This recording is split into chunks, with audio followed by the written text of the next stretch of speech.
ভৰি অচল হলেও সুন্দৰকৈ চলি আছে তেওঁৰ জীৱনৰ চকা সকলো কামতেই তেওঁ পাৰ্গত চাইকেল ঠিক কৰা বাঁহ বেতৰ কাম কৰাৰ পাছতেই তেওঁ মুখা শিল্প সাধনাত ব্ৰতী হৈ থাকে বিশেষভাৱে সক্ষম শিল্পী বেণী মাধৱ বৰাই নিৰ্মাণ কৰে মুখা হয় মুখা মানুহৰ আদিম কৃতি মুখা মানৱ সভ্যতাৰ ক্ৰমবিকাশৰ উল্লেখনীয় মাপকাঠি জগতগুৰু শ্ৰীমন্ত শংকৰদেৱে নৱবৈষ্ণৱ ধৰ্ম প্ৰচাৰ আৰু প্ৰসাৰত বৰগীত নাট বাদ্য ভাওনা আদি মুখা মাধ্যম হিচাপে লৈ আগবাঢ়ি যাওঁতে যি এক সাংস্কৃতিক আন্দোলন গঢ়ি উঠিছিল সেই বিশাল সাংস্কৃতিক আন্দোলনত মুখা শিল্পয়ো বিশেষ ঠাই অধিকাৰ কৰি আহিছে ডিব্ৰুগড় জিলাৰ খোৱাং সমষ্টিৰ অন্তৰ্গত কুতুহা ভগামুৰ গাঁৱৰ বাসিন্দা বেণী মাধৱ বৰা এজন মুখা শিল্পী জন্মৰ এটা বছৰৰ পিছৰে পৰা শাৰীৰিক প্ৰতিবন্ধকতাৰ সৈতে জীৱন যুঁজত নামি পৰা বেণী মাধৱ বৰাই বিগত ৩৫টাকৈ বছৰে কৰি গৈছে শিল্পৰ সাধনা সৃষ্টি কৰি গৈছে অসাধাৰণ শিল্পৰাজি মানুহৰ মনৰ শক্তিটোই আচল শক্তি আমি এজন বিশেষভাৱে সক্ষম বুলি মোৰ হয় এখন ভৰি দুৰ্বল কিন্তু মোৰ যদিও এই ভৰিখন দুৰ্বল কিন্তু মোৰ সম্পূৰ্ণ মনটো কিন্তু সম্পূৰ্ণ সুস্থ আৰু এই সুস্থতাৰ কাৰণেই আজি মই এইখিনি কৰি পেলাই জীৱন নিৰ্বাহ কৰিবলৈ মই সক্ষম হৈছোঁ 1990 চনৰ পৰাই মই এই কামটো এইখিনি কাম মই কৰি আহিছোঁ নিৰবিচ্ছিন্নভাৱে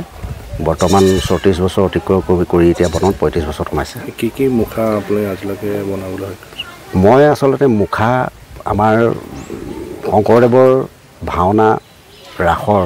যিমানখিনি ধৰি লওক প্ৰয়োজন হয় ধৰক প্ৰধানতম নিসিংহ বৰাহৰ পৰা আপোনাৰ ৰাসৰ যিমানখিনি মুখা আছে ধৰক মানে জটায়ু পক্ষীৰ পৰা ময়ূৰৰ পৰা আদি কৰি সকলোখিনি মানে মুখা বনোৱা হয় তাৰ লগতে মই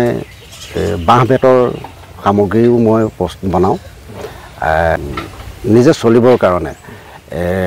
সৰুকৈ এখনি মানে মই মানে দোকান প্ৰস্তুত কৰি লৈছোঁ তাতে ধৰক মানে চাইকেল মেৰামতিও কৰোঁ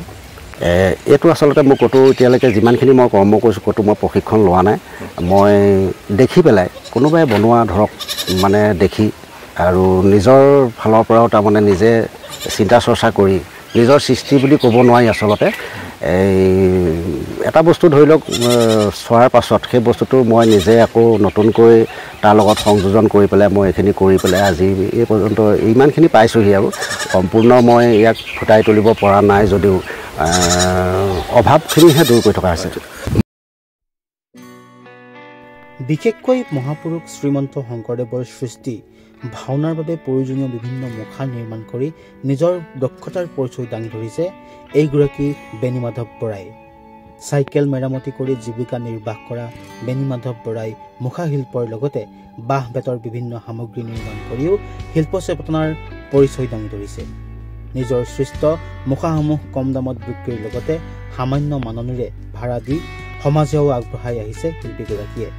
চলিত বৰ্ষত শিল্পী পেঞ্চন লাভ কৰিবলৈ সক্ষম হোৱা বেণী মাধৱ বৰাক পত্নী গীতাঞ্জলি বৰা আৰু পুত্ৰ কিৰণ বৰাই শিল্পকৰ্মত সহযোগিতা আগবঢ়াই আহিছে ডিব্ৰুগড়ৰ পৰা ৰক্তিম দাসৰ প্ৰতিবেদন লোকেল 18